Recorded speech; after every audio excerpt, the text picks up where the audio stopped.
മലയാള സിനിമയിലെ ഒരു സംവിധായകനാണ് സുരേന്ദ്രൻ കൊച്ചുവേലുവിനെ മലയാള സിനിമയിലേക്ക് കൈപിടിച്ച് കൊണ്ടുവന്നത്.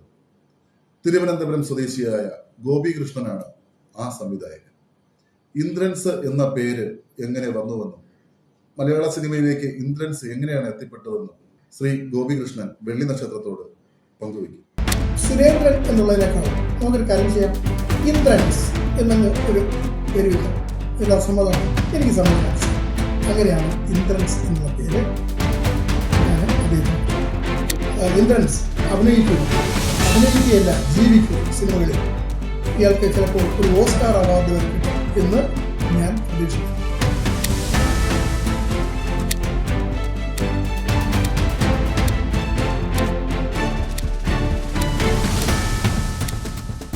നമസ്കാരം സർ. നമസ്കാരം.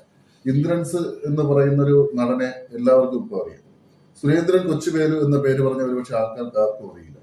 സാറാണ് അദ്ദേഹത്തിന് ആ പേരിട്ടത് എന്നത്. എങ്ങനെയായിരുന്നു അദ്ദേഹത്തിന്റെ ആ ഒരു തുടക്കം? ഞാൻ പ്രിൻസിപ്പാൾ ഒളിവിൽ എന്ന സിനിമ എടുക്കുന്ന അല്ലെങ്കിൽ അതിനുവേണ്ടി തയ്യാറാകുന്ന ഒരു കാലഘട്ടം ഉണ്ടായിരുന്നു. അന്ന് ഞങ്ങളുടെ താമസം കീർത്തി ഹോട്ടൽ, തിരുവനന്തപുരം തമ്പാനൂരിലെ കീർത്തി ഹോട്ടലിലായിരുന്നു. ആ ഹോട്ടലിൽ താമസിക്കുമ്പോൾ ഒരു വൈകുന്നേരം ആ സിനിമയിൽ ഞങ്ങൾ ചാൻസ് കൊടുക്കുന്ന, അല്ലെ ചാൻസ് അല്ല, ആ പ്രവർത്തിക്കാൻ പോകുന്ന അതിൻ്റെ മേക്കപ്പ് മാൻ മോഹൻദാസ് ഒരു ചെറുപ്പക്കാരൻ പയ്യനെയും കൊണ്ട് എൻ്റെ അടുക്കൽ വന്നു. ഞാൻ ചോദിച്ചു, എന്താ മോഹൻദാസേ കാര്യം? സാർ, ഇയാൾ നന്നായിട്ട് തയ്ക്കുന്ന ഒരാളാണ്, വളരെ നല്ല തയ്യൽക്കാരനാണ്. ഇയാൾക്ക് ഈ സിനിമയിൽ കോസ്റ്റ്യൂമറിൻ്റെ ഒരു ചാൻസ് കൊടുക്കും. ഞാൻ ആദ്യം ഒന്ന് ചിരിച്ചു. കാരണം ഞാൻ അയാളോട് തന്നെ പറഞ്ഞു, എണീറ്റ് നിന്ന് ചുമയ്ക്കാൻ ശക്തിയില്ലാത്ത ഈ പയ്യനെ എങ്ങനെയാണ് ഞാൻ ഇത്രയും രൂപ മുടക്കി ഉണ്ടാക്കുന്ന ഒരു സിനിമയിൽ കോസ്റ്റ്യൂമറായിട്ട് വയ്ക്കും മോഹൻദാസെ? അപ്പോൾ അയാൾ പറഞ്ഞു, അല്ല സാർ, ഇവൻ കാണുന്നത് പോലെയല്ല, ഇവൻ്റെ പ്രവൃത്തിയിൽ വളരെ മിടുക്കനാണ്, വളരെ നല്ല രീതിയിൽ എന്തും ചെയ്യാൻ കഴിയുന്ന ആളാണ്. അപ്പോൾ ഞാൻ ചോദിച്ചു, എന്താ ഇയാളുടെ പേര്? അത് എൻ്റെ പേര് സുരേന്ദ്രൻ എന്നാണ്.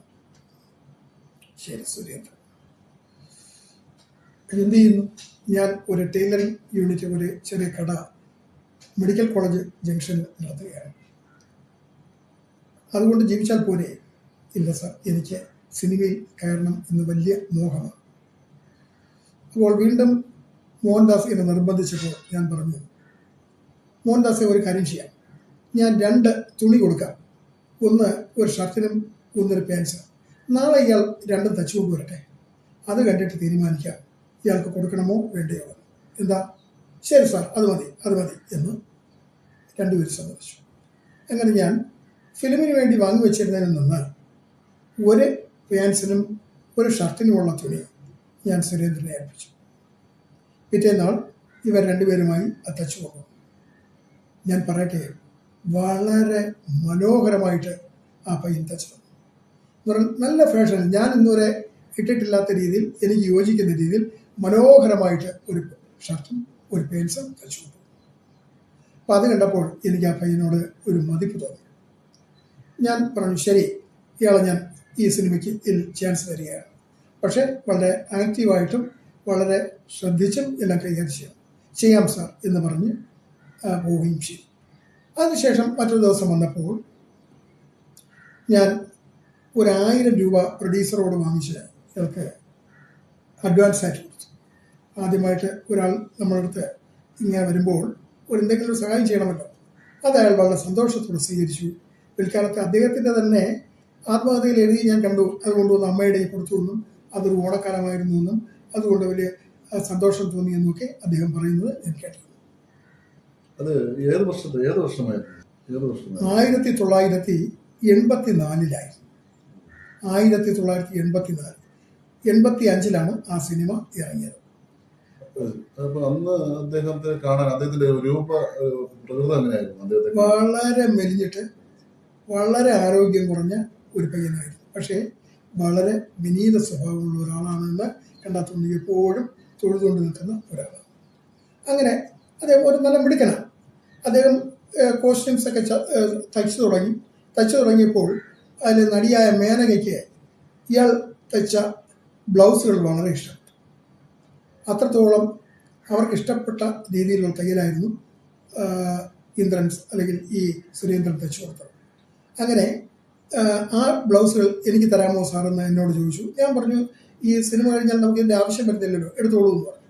അങ്ങനെ അത്രത്തോളം ആദ്യമേ തന്നെ ശ്രദ്ധ പിടിച്ചു പറ്റിയ ഒരു കോസ്റ്റ്യൂമറായിരുന്നു സുരേന്ദ്രൻ. അദ്ദേഹം അന്ന് കോസ്റ്റ്യൂമറായിട്ട് മുന്നിൽ വരുമ്പോൾ സുരേന്ദ്രനായിരുന്നു പേര്. പിന്നീട് ഇന്ദ്രൻസിലേക്കുള്ള രൂപാന്തരം എങ്ങനെയായിരുന്നു? സിനിമ എടുത്തു കഴിഞ്ഞപ്പോൾ ടൈറ്റിൽ പേര് വയ്ക്കുന്ന പ്രശ്നം വന്നു. അപ്പോൾ ടൈറ്റിൽ പേര് വയ്ക്കുന്ന പ്രശ്നം വന്നപ്പോൾ സുരേന്ദ്രൻ എന്ന് പറഞ്ഞപ്പോൾ അയാളെ തന്നെ ഒന്ന് ചിരിച്ചു ആദ്യം. ഞാൻ ചോദിച്ചു എന്താ മോനെ? ഇല്ല, ഞാൻ വെറുതെ ചിരിച്ചെന്നേ ഉള്ളൂ, സാറിന് ഇഷ്ടമുള്ളതൊക്കെയാണ്. അപ്പോൾ ഞാൻ പറഞ്ഞു സുരേന്ദ്രൻ എന്നുള്ളതിനേക്കാൾ നമുക്കൊരു കാര്യം ചെയ്യാം, ഇന്ദ്രൻസ് എന്നങ്ങ് ഒരു പേര് വയ്ക്കാം. എന്താ, സമ്മതമാണോ? എനിക്ക് സമ്മതമാണ് സാർ. അങ്ങനെയാണ് ഇന്ദ്രൻസ് എന്നുള്ള പേര് ഞാൻ അദ്ദേഹത്തിന് കൊടുക്കുന്നത്. ഇന്ദ്രൻസ് എന്നൊരു പേര് സാറിന്റെ മനസ്സിൽ തോന്നേണ്ട ഒരു കാരണം എന്തായിരുന്നു? അയാളുടെ വിനയ സ്വഭാവവും എല്ലാ കാര്യങ്ങളിലും വളരെ ശാന്തതയോടെ പെരുമാറി ഒക്കെ ചെയ്യുന്ന പയ്യനെ കണ്ടപ്പോൾ എനിക്ക് പെട്ടെന്ന് തോന്നി ഇന്ദ്രൻസ് എന്ന് പറയാനാണ്. അങ്ങനെ ഞാൻ ഇന്ദ്രൻസ് എന്നുള്ള പേര് പറഞ്ഞു. അദ്ദേഹം അത് ഇഷ്ടപ്പെട്ടു, അത് ഓക്കെ പറഞ്ഞു, അങ്ങനെ പറഞ്ഞു.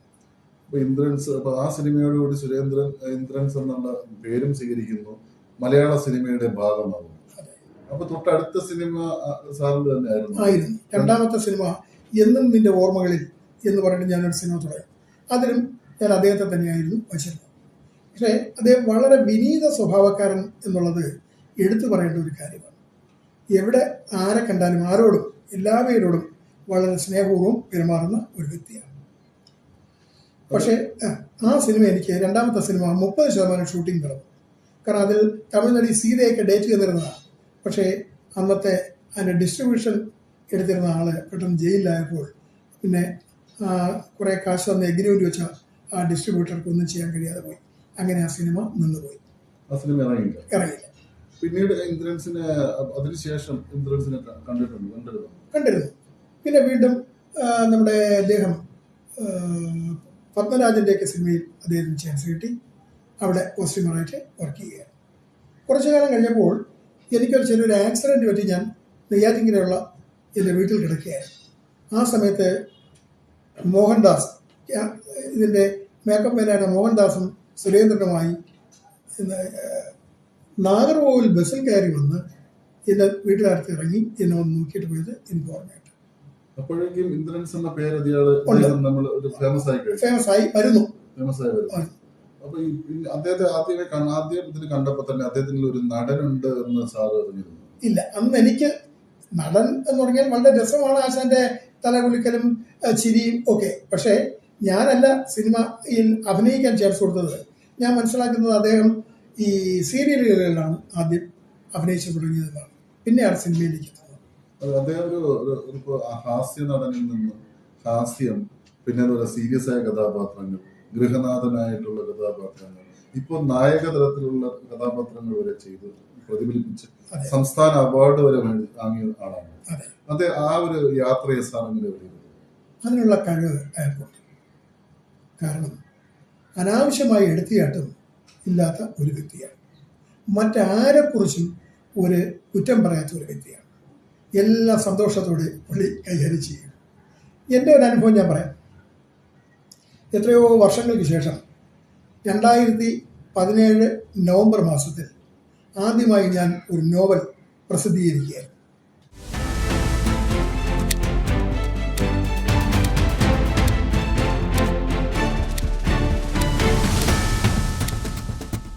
ആ നോവലിൻ്റെ പേര് ഞാൻ എന്റെ ശത്രു എന്നായിരുന്നു. ആ നോവലിന് ഒരു പ്രത്യേകതയുണ്ട്. ഞാൻ 43 വർഷങ്ങൾക്ക് മുമ്പ് കയം എന്നുള്ള പേരിൽ എഴുതി വച്ച ഒരു നോവലാണ്. അന്നത് കുങ്കുമം വാരികയിലൊന്നും പ്രസിദ്ധീകരിക്കാൻ കഴിഞ്ഞില്ല. പ്രസാധകരാരും അന്ന് വലിയ താല്പര്യം കാണിച്ചില്ല. അതുകൊണ്ട് ഞാനതങ്ങ് മാറ്റി വെച്ചിട്ട് എൻ്റെ രീതി മാറ്റി. 2017 ആയപ്പോൾ ഞാനത് പ്രസിദ്ധീകരിച്ചു. ആ പ്രസിദ്ധീകരിച്ചു കഴിഞ്ഞപ്പോൾ അതിൻ്റെ പ്രകാശനം നടത്താൻ ഇപ്പോഴത്തെ പത്മശ്രീ തമ്പുരാട്ടിയെയും അതുപോലെ ഏറ്റുവാങ്ങാൻ ഇന്ദ്രൻസിനെയും വിളിക്കാം എന്ന് തീരുമാനിച്ചു. അങ്ങനെ ഇന്ദ്രൻസിനെ കാണാൻ ഞാനും എൻ്റെ ഒരു സുഹൃത്തായ ഒരു എന്നെക്കാൾ പ്രായം ചെന്ന ലേഡിയുമായി ഇന്ദ്രൻസിൻ്റെ വീട്ടിൽ പോയപ്പോൾ ഇന്ദ്രൻസ് കുളിക്കുകയായിരുന്നു. അദ്ദേഹത്തിൻ്റെ ഭാര്യ വന്ന് വാതിൽ തുറന്നു. ആരോ വന്നിരിക്കുന്നു എന്ന് പറഞ്ഞപ്പോൾ കയറിയിരിക്കാൻ പറഞ്ഞു. ഞങ്ങൾ അവിടെ കയറിയിരുന്നു. ഒരു 10 മിനിറ്റ് കഴിഞ്ഞപ്പോൾ ഇന്ദ്രൻസ് കുളി കഴിഞ്ഞ് തല തോർത്തിക്കൊണ്ട് പുറത്തു വന്നപ്പോൾ എന്നൊക്കെ അയ്യോ ഇത് ആരാ വന്നിരിക്കുന്നത്, എടി ഈ ഇരിക്കുന്ന ആരാണെന്നറിയുമോ? ആ കുട്ടി ഒന്ന് വായിക്കുന്നു. നമ്മുടെ ഈ എല്ലാ നേട്ടങ്ങൾക്കും കാരണക്കാരനാണ് നമ്മുടെ മുമ്പിലിരിക്കുന്ന ഈ സാർ. പെട്ടെന്ന് ചായ എടുക്കും. അങ്ങനെ അവർ ചായ തന്നു. പിന്നെയാണ് കാര്യം തിരക്കിയത്. അപ്പോൾ ഞാനിങ്ങനെ എൻ്റെ ഒരു പുസ്തകം പ്രകാശനം ചെയ്യുന്നു. അത് ലക്ഷ്മിഭായ് തമ്പുരാട്ടിയിൽ നിന്ന് ഏറ്റുവാങ്ങണമെന്ന് പറഞ്ഞു. സമ്മതിച്ചു. അങ്ങനെ വന്നു. പ്രസ് ക്ലബിൽ വെച്ച് അത് ചെയ്യുകയും ചെയ്തു. അതാണ് ഇന്ദ്രൻസിൻ്റെ അഭിനയ സ്വഭാവം. ഒരിക്കലും അത് മറന്നിട്ടില്ല. അന്ന് അദ്ദേഹം ഒരു വലിയ മനുഷ്യനായി കഴിഞ്ഞു, വലിയൊരു അഭിനേതായി ആയിക്കഴിഞ്ഞു, വലിയ കാശുകാരനായി കഴിഞ്ഞു, 2 മക്കളുടെ അച്ഛനായി കഴിഞ്ഞു. ഒരു മകൻ എഞ്ചിനീയറും മകള് ഡെന്റിസ്റ്റും ആണ്, BDS കാരിയുമാണ്. എന്നിട്ട് പോലും യാതൊരു അഹങ്കാരവും ഒരല്പം പോലും ലെവലേശമില്ലാതെ പെരുമാറിയ ഒരു വ്യക്തിയാണ് ഇന്ദ്രൻസ്. അത് ഇന്ദ്രൻസ് എന്നും അത് നിലനിർത്തും എന്ന് തന്നെയാണ് ഞാൻ വിചാരിക്കുന്നത്. ഇന്ദ്രൻസിന്റെ തുടക്കം മുതൽ ഈ നിമിഷം വരെയുള്ള യാത്രകൾ സാറ് നേരിട്ടും നോക്കി കണ്ട ആളാണ്. ഈ ഒരു സിനിമ യാത്രയെ സാർ എങ്ങനെയാണ് വിലയിരുത്തുന്നത്? ഞാൻ വിലയിരുത്തുന്നത് ഈ അവാർഡുകൾ കൊണ്ട് മാത്രം നിൽക്കുകയില്ല. ഇനിയും കേന്ദ്ര ഗവൺമെന്റിന്റെ കീഴിലുള്ള ഒരു അവാർഡ് അദ്ദേഹത്തിന് ഉറപ്പായിട്ടും ലഭിക്കും എന്നെനിക്കറിയാം. പല സീനുകളും കാണുമ്പോൾ ഇതിനു മുമ്പ് തന്നെ കിട്ടേണ്ടിയിരുന്നതാണ്. പിന്നെ ഇപ്പോഴത്തെ അവാർഡുകളെ കുറിച്ചൊന്നും ഞാൻ ക്രിറ്റിസൈസ് ചെയ്യുന്നില്ല എന്നുള്ളതുകൊണ്ട് ഞാൻ അതിനെക്കുറിച്ച് പറയുന്നില്ല. ഞാൻ അയാളോട് തന്നെ പറയാറുണ്ട്, ഇന്ദ്രൻസ് അഭിനയിക്കുകയല്ല ജീവിക്കൂ സിനിമകളിൽ. ഇയാൾക്ക് ചിലപ്പോൾ ഒരു ഓസ്കാർ അവാർഡ് വരെ കിട്ടും എന്ന് ഞാൻ പ്രതീക്ഷിക്കുന്നു. അപ്പോൾ പുള്ളി ചിരിച്ചു. അപ്പോൾ ഞാൻ പറഞ്ഞു, ഒരു ഓസ്കാർ അവാർഡ് കിട്ടിയ ഒരാളിൻ്റെ സംഭവം. ഒരു പെട്രോൾ പമ്പിൽ വെറുതെ അയാൾ നിന്ന് പെട്രോൾ അടിക്കുകയും വരുന്ന വണ്ടികളെ പെട്ടെന്ന് പറഞ്ഞയക്കുകയും ചെയ്യുന്നതാണ് അയാൾ ചെയ്ത അയാളുടെ അഭിനയം. ആ അഭിനയത്തിന് പോലും ഓസ്കാർ അവാർഡ് കിട്ടിയിരിക്കുന്നു. അതുകൊണ്ട് ഓസ്കാർ അവാർഡ് എന്ന് പറയുന്നത് നമ്മൾ കാണിക്കുന്ന വലിയ അഭ്യാസങ്ങൾക്കല്ല, നമ്മളുടെ തനതായ പ്രവൃത്തിയും അതിനാണ്. അതുകൊണ്ട് ഇന്ദ്രൻസിന് ഒരു ഓസ്കാർ അവാർഡ് കിട്ടും. അത് ഞാൻ ജീവനോടിരിക്കെ കാണും എന്ന് തന്നെ ഞാൻ വിശ്വസിക്കുന്നു. ഇതാണ് ഞാൻ അദ്ദേഹത്തോട് പറഞ്ഞിട്ടുള്ളത്. ഇദ്ദേഹത്തിന്റെ ഈ ചെറിയ ചെറിയ തമാശകളായതാണ് സീരിയസ് കഥാപാത്രം കൊച്ചു കുട്ടികൾ പോലും ഏറെ ഇഷ്ടപ്പെടുന്ന ഒരു രീതിയാണ് അദ്ദേഹത്തിന്റെ അഭിനയ രീതി. ആ അഭിനയ രീതി എന്ന് പറയുമ്പോൾ തന്നെ ഇപ്പൊ തമാശ പറയുന്നതിനിടയ്ക്ക് തന്നെ ചിലപ്പോൾ സീരിയസ് ആയിട്ടുള്ള സീനുകളും ഉണ്ടാവും. അതെല്ലാം തന്നെ വൈകാരികമായിട്ട് അദ്ദേഹത്തിന് പ്രതിഫലിപ്പിക്കാൻ സാധിക്കുന്നുണ്ട്. അത്തരം ഒരു കഴിവിനെ സാർ എങ്ങനെ വരും? അതൊരു നിസ്സാര കഴിവല്ല. അതിന് ഒരു പ്രധാനപ്പെട്ട കാരണം അദ്ദേഹത്തിന്റെ മനസ്സ് സംശുദ്ധമാണ്. ആരെയും മോശക്കാരനായി പറയാതെയും അല്ലെങ്കിൽ തന്നോട് പോലും മോശക്കാരനാക്കിക്കൊണ്ട് പെരുമാറിയിട്ടുള്ളവരോട് പോലും സ്നേഹപൂർവ്വം മാത്രമേ അദ്ദേഹം പെരുമാറാൻ പഠിച്ചിട്ടുള്ളൂ. അങ്ങനെയുള്ള ഒരു ചിന്താധാരയാണ് അദ്ദേഹത്തിന്റെ മനസ്സിലുള്ളത്. അത്തരം മനസ്സുള്ള ഒരാളായതുകൊണ്ടാണ് ഇങ്ങനെ ഏതും പെട്ടെന്ന് അങ്ങോട്ടും ഇങ്ങോട്ടും മാറ്റി മനസ്സിനെ കൊണ്ടെത്തിക്കാൻ സാധിപ്പിക്കുന്നത് എന്ന് ഞാൻ വിശ്വസിക്കുന്നു.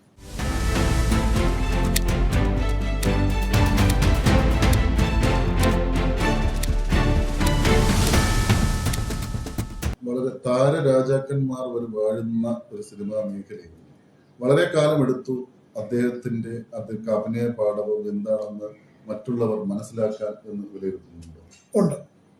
കാരണം സൗന്ദര്യമായിരുന്നു മുൻപ് സിനിമയിലെ പ്രധാനപ്പെട്ട ഒരു കാര്യം. സൗന്ദര്യം ഉണ്ടെങ്കിൽ മാത്രമേ അഭിനയിക്കാൻ പറ്റുകയുള്ളൂ.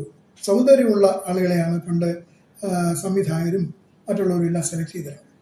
ആ കാലഘട്ടം മാറിക്കഴിഞ്ഞപ്പോഴാണ് യഥാർത്ഥത്തിൽ നേച്ചുറൽ അല്ലെങ്കിൽ പ്രകൃതിയായുള്ള കാര്യങ്ങൾ ഷൂട്ട് ചെയ്യാനും ആ പ്രകൃതിയായുള്ള സൗന്ദര്യത്തെ മാത്രം പ്രതിഫലിപ്പിച്ചുകൊണ്ട് ആളുകൾ എങ്ങനെയാണ് ജീവിതത്തിൽ മുമ്പോട്ട് പോകുന്നത് എന്നും മനസ്സിലാക്കുവാൻ പഠിച്ചത്.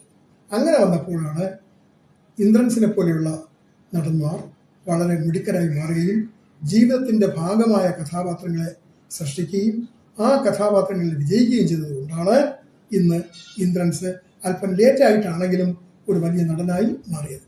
ഇപ്പോൾ ഈ പറഞ്ഞതല്ലേ, ഒരു ലേറ്റായിട്ടാണെങ്കിലും ഇപ്പോൾ പലരുടെയും ആധിപത്യം മലയാള സിനിമകൾക്ക് ഉറപ്പിക്കുന്നുണ്ട്. അത്തരത്തിൽ എന്തെങ്കിലും ഒരു തിക്താനുഭവം ഇൻഷുറൻസിന് ഉണ്ടായതായിട്ട് എപ്പോഴെങ്കിലും പറയുകയോ അല്ലെങ്കിൽ എന്തെങ്കിലും അനുഭവം ഫീൽ ചെയ്യുകയും സാറിന് ചെയ്യുന്നു? ഇല്ല, എന്നോട് അങ്ങനെ പറഞ്ഞിട്ടില്ല. ഞാൻ ചോദിച്ചിട്ടുണ്ട് ഈ കാര്യം, ആരെങ്കിലും ഇങ്ങനെ പ്രഷർ ടാക്ടീസ് എന്തെങ്കിലും ഉണ്ടോ, നിങ്ങളെ ആരെങ്കിലും ഒഴിവാക്കാൻ ശ്രമിക്കുന്നുണ്ടോ, ഇങ്ങനെയൊക്കെ ചോദിച്ചപ്പോൾ പറഞ്ഞു എനിക്കങ്ങനെ ആരും ശത്രുക്കളില്ല സാർ, ഒരു ശത്രുവും എനിക്കില്ല. ഞാൻ എൻ്റേതായ രീതി എന്നെ വിളിക്കുന്നവരോട് ഞാൻ അഭിനയിക്കാൻ പോകുന്നു, അവരോട് മാക്സിമം സഹകരിക്കുന്നു. അല്ലാതെ ഞാൻ ഒരു ഗ്രൂപ്പിലും പെടുന്ന ആളല്ല, ഞാൻ ഒരു ഗ്രൂപ്പിലും ചേരുകയുമില്ല. എനിക്കത് ഇഷ്ടമല്ല. അതാണ് അദ്ദേഹത്തിൻ്റെ അഭിപ്രായം. ഗ്രൂപ്പിസത്തിൽ നിന്നും വ്യത്യസ്തമായി മാറി നിൽക്കുന്ന ഒരാളാണ് സാറിന്റെ തുടക്ക സിനിമയിൽ, ആദ്യത്തെ സിനിമയിൽ അദ്ദേഹത്തിന്റെ ഇടപെടലുകളും അദ്ദേഹത്തിന്റെ സംസാര രീതിയും ഒന്ന് ഓർത്തെടുക്കുന്നു? തീർച്ചയായിട്ടും. കാരണം ഞാൻ നേരത്തെ പറഞ്ഞത് വിനീത വിധേയനാണ്. വിനയം കൈമുതലുള്ള ഒരു നല്ലൊരു ചെറുപ്പക്കാരൻ. അദ്ദേഹം വളരെ ചെറുപ്പമായിരുന്നു. അതുമാത്രമല്ല, അദ്ദേഹത്തിൻ്റെ തൊഴിലിൽ മിടുക്കനായിരുന്നു. ശരിക്കും പറഞ്ഞാൽ പ്രിൻസിപ്പാൾ വിളവിൽ അഭിനയിച്ച അടൂർ ഫാസി സാറ് തന്നെ ഇയാളുടെ ഈ സ്റ്റിച്ചിങ് വളരെ ഇഷ്ടപ്പെട്ടു. അദ്ദേഹത്തിന് 1-2 യൂണിഫോമൊക്കെ തച്ചു കൊടുത്തത് ശരീരത്തിൽ കൃത്യമായി ഒരു SIയുടെ വേഷത്തിന് തച്ചു കൊടുത്തത് വളരെ നന്നായിരുന്നു. ഇത് ആരാ തച്ചത് ഡയറക്ടർ എന്ന് എന്നോട് ചോദിച്ചു. ഞാൻ പറഞ്ഞു ഒരു പുതിയ കോസ്റ്റ്യൂമറാണ്. ആരാ? ഞാൻ വിളിച്ച് കാണിച്ചു കൊടുത്തു. ഓ, ഈ പയ്യനാണോ? വളരെ നന്നായിരിക്കുന്നു എന്ന് അടൂർ ഫാസി പോലും പറഞ്ഞത് ഞാനെന്നും ഓർമ്മിക്കുന്നു. അന്ന് ഇന്ദ്രൻസിന് എന്ത് പ്രായമായിരുന്നു? എനിക്ക് തോന്നുന്നു ഇന്ദ്രൻസിന് അന്ന് ഒരു 30 വയസ്സ് അടുപ്പിച്ചുള്ള പ്രായം തിരക്കാണ്. അന്ന് 30 വയസ്സുണ്ട്. അപ്പൊ ആ സമയത്ത് ഈ പറയുന്ന ഒരുപാട് ആൾക്കാർക്ക് പ്രഗത്ഭനായ തയ്യൽക്കാരനാണ് എന്നുള്ളത് പേര് കേട്ടു. പിന്നീട് അങ്ങോട്ട് ഈ പരിഗണന മറ്റുള്ള സിനിമകളിലേക്ക് അദ്ദേഹത്തിന് കിട്ടി എന്നാണ് ഞാൻ മനസ്സിലാക്കുന്നത്. കാരണം നമ്മുടെ ഈ പത്മരാജനൊക്കെ വളരെയധികം ഇഷ്ടപ്പെട്ട ഒരു കോസ്റ്റ്യൂമറായിരുന്നു. ഇതിനു മുൻപ് ഒരു വേലായുധൻ കീഴിലമായിരുന്നു വലിയൊരു കോസ്റ്റ്യൂമറായിരുന്നു. പക്ഷേ ഈ ഇന്ദ്രൻസിന്റെ വരവോടുകൂടി മലയാള സിനിമയിൽ ഇന്ദ്രൻസ് കൊണ്ട് പൊങ്ങുകയായിരുന്നു ചെയ്തത്. ഒരു വസ്ത്രാലങ്കാര മേഖലയിൽ ഒരു ചെറിയൊരു വിപ്ലവം അദ്ദേഹം സൃഷ്ടിച്ചു പറയാം. തീർച്ചയായിട്ടും പറയാം. കാരണം പുതിയൊരു ഐഡിയ നമ്മൾ കൊടുത്താൽ അതെങ്ങനെ വേണമെന്ന് അയാൾ ഭാവനയിൽ കാണുകയും നമ്മൾ ഉദ്ദേശിക്കുന്നതിനേക്കാൾ നല്ല രീതിയിൽ അതിനെ ഫാഷൻ ഡിസൈൻ ചെയ്ത് കൊണ്ടുവരുവാൻ കഴിയുന്ന ഒരു വ്യക്തിയാണ് ഇന്ദ്രൻസ്. പണ്ടൊക്കെ അദ്ദേഹത്തെ വിളിച്ച് കളിയാക്കുന്നു, കുടക്കമ്പി എന്ന് ഞാനും കേട്ടിട്ടുണ്ട്. അദ്ദേഹം തന്നെ എന്നോട് പറഞ്ഞിട്ടുണ്ട്, സാറേ ആളുകളൊക്കെ എന്നെ കുടക്കമ്പി എന്നാണ് വിളിക്കുന്നത്. എനിക്കതിൽ പ്രയാസമൊന്നുമില്ല. ഞാൻ കുടക്കമ്പി ഇരിക്കുന്നതുകൊണ്ടാണല്ലോ. ഞാൻ പെണ്ണ് കാണാൻ പോയപ്പോഴും പറഞ്ഞു അതാ നിൽക്കുന്ന കുടക്കമ്പിയാണ് വരനെന്ന് എന്നൊക്കെ പറഞ്ഞ് ചിരിക്കുമായിരുന്നു. അത് സത്യമാണ്. പുള്ളി തന്നെ എന്നോട് പറഞ്ഞിട്ടുണ്ട്. പുള്ളിക്ക് അതിൽ വിളിച്ചു എന്ന് പറഞ്ഞിട്ട് ഒരു പ്രയാസം പ്രകടിപ്പിച്ചിരുന്നില്ല. ഇപ്പോ സംസ്ഥാന സർക്കാരിന്റെ പുരസ്കാരം വരെ അദ്ദേഹത്തിന് ലഭിച്ചു. എങ്കിലും ഒരു വേദിയിൽ പോലും അതിന്റെ തലക്കനം അദ്ദേഹം കാണിച്ചിട്ടില്ല. അത് അദ്ദേഹം ഒരുപക്ഷെ വളർന്നു വന്ന അല്ലെങ്കിൽ ഈ സിനിമാ മേഖലയിൽ അദ്ദേഹം തുടക്കം മുതൽ കയറി വന്ന ആ ഒരു പടവുകൾ ഓർമ്മിച്ചുകൊണ്ട് തന്നെ ആയിരിക്കും. അദ്ദേഹത്തിന്റെ കുടുംബവും അദ്ദേഹത്തിനോടൊപ്പം കട്ടയ്ക്ക് നിന്നു എന്ന് പറയാൻ പറ്റും. കാരണം അദ്ദേഹം ഈ തെങ്ങുകൾ നിറഞ്ഞു കിടക്കുന്ന ഒരു വയൽ പ്രദേശത്താണ് അദ്ദേഹത്തിന്റെ വീടായിരുന്നത്. എന്നെ അവിടെ വിളിച്ചുകൊണ്ട് പോയിട്ടുണ്ട്. കാരണം ഓല കൊണ്ട് കുത്തിമറച്ച ഒരു ഒരയിലായിരുന്നു കുട്ടിക്കാലത്ത് ഇന്ദ്രൻസ് ഞാൻ കാണുന്ന കാലഘട്ടത്തിൽ ജീവിച്ചിരുന്നത്. അതിനുശേഷമാണ് അദ്ദേഹം ഇതിന് മാറ്റങ്ങൾ വരുന്നത്. അദ്ദേഹം തന്നെ ഈ സിനിമാ ഫീൽഡിലേക്ക് ഇറങ്ങാനുള്ള കാരണം പറഞ്ഞത് അദ്ദേഹത്തിൻ്റെ ടൈലറിംഗ് ഷോപ്പിൽ ഒരു സിനിമാക്കാരൻ വന്ന് ഒരു തയ്യൽ മെഷീൻ വേണം, തച്ചിട്ട് പെട്ടെന്ന് തരാം, സിനിമയ്ക്ക് വേണ്ടിയാണ്. സിനിമ എന്ന് കേട്ടപ്പോൾ ഇന്ദ്രൻസ് തൻ്റെ കടയിൽ കിടന്ന ഒരു മെഷീൻ എടുത്തു. കുറേ ദിവസം കഴിഞ്ഞിട്ടും ആ മെഷീൻ തിരിച്ചു വന്നില്ല. സിനിമാക്കാർ തിരിച്ചുപോയി, മെഷീൻ കിട്ടിയില്ല. അങ്ങനെ ഓരോ സിനിമാക്കാർ വരുമ്പോഴും സുരേന്ദ്രൻ ആ സ്ഥലങ്ങളിൽ പോയി ആ ആൾക്കാർ ആരെങ്കിലും വന്നിട്ടുണ്ടോ എന്ന് നോക്കുമായിരുന്നു എന്നും എന്നോട് പറഞ്ഞു. കണ്ടെത്താൻ കഴിഞ്ഞില്ല. അപ്പൊ പിന്നെ ആ ഒരു അന്വേഷണമാണോ സാറിലേക്ക് എത്തിച്ചത്? അതെ, ആ ഒരു അന്വേഷണത്തോടു കൂടിയാണ്. കാരണം ഞാൻ അതിനു മുൻപ് വിസ എന്നുള്ള സിനിമയിൽ അസോസിയേറ്റ് ഡയറക്ടറായിട്ട് പ്രവർത്തിക്കുകയാണ്. അപ്പൊ അവിടെയൊക്കെ ഇയാൾ വന്ന് കറങ്ങുന്നത് കണ്ടിട്ട്, പക്ഷെ എനിക്കറിയില്ല കറങ്ങിയിട്ടുണ്ട് എന്ന് പറയുന്നു. കാരണം അവിടെ ഒരുപാട് അതിൽ മമ്മൂട്ടി മോഹൻലാലൊക്കെ അഭിനയിച്ചിരുന്ന ഒരു സിനിമയാണ്. അവിടെയൊക്കെ വരുമായിരുന്നു. അപ്പൊ ഇങ്ങനെ ഓരോ സിനിമാക്കാരും തിരുവനന്തപുരത്ത് വരുമ്പോൾ സുരേന്ദ്രൻ ആ സ്ഥലത്ത് പോയി മറ്റേ ആരാണ് കോസ്റ്റ്യൂമർ നോക്കി കണ്ടുപിടിക്കാൻ നടക്കുമായിരുന്നു. ആ അന്വേഷണമാണ് അവസാനം എൻ്റെ അരികിൽ ഒരു അഭ്യർത്ഥന നടത്താനും. കാരണം ഞാൻ പുതുതായിട്ട് സിനിമ എടുക്കുന്ന ഒരാളാണ്. അപ്പോൾ എളുപ്പമാണ്. വലിയ ആൾക്കാരെന്ന് ചോദിച്ചാൽ കൊടുക്കുകയില്ല. ചിലപ്പോൾ പലരോടും ചോദിച്ചു ആരും കൊടുത്തിരിക്കില്ല. പക്ഷെ എന്നോട് ചോദിച്ചു, ഞാൻ അദ്ദേഹത്തിന് ആ ചാൻസ് കൊടുത്തു. അപ്പോൾ ഇതാണ് സുരേന്ദ്രൻ കൊച്ചുവേലു ഇൻഫ്ലുവൻസ് ആയ കഥ.